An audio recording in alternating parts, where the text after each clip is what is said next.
Les défilés symbolisent pour moi mon premier voyage en Égypte. Moi, je suis venue, j'étais étudiante en première année à l'école du Louvre et évidemment, j'avais entendu parler de cette île, par des renseignements de cours, pendant ces cours et donc je débarque ici à Assouan et pour moi, les défilés, c'est comme, me le disait Auguste Mariette, le couronnement d'un voyage en Égypte. Donc j'étais très impatiente de découvrir cet endroit. Sauf que moi, quand j'arrive, il n'y a plus rien sur les défilés. Il y a que des travaux, des grues, des camions, mais plus un seul monument. Et c'est là qu'en fait je comprends qu'on est en plein dans la campagne de Nubie, c'est-à-dire le sauvetage des monuments, et que l'île de Philæ va être déménagée sur une autre île pour la préserver. Pourquoi ces travaux?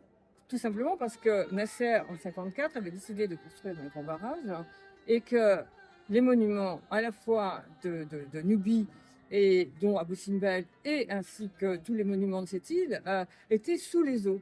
Et donc, il a fallu les sortir des eaux, pour l'île de Philæ en particulier, et les déplacer sur un autre endroit.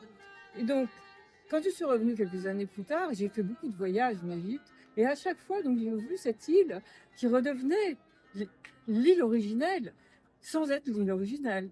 Et ce qui est fantastique dans cette histoire de la campagne de Nubie, c'est que le travail des Égyptiens de l'époque est totalement fantastique, mais que le travail des hommes du XXe siècle pour déménager tous ces monuments et les remonter a été extraordinairement important et fabuleux.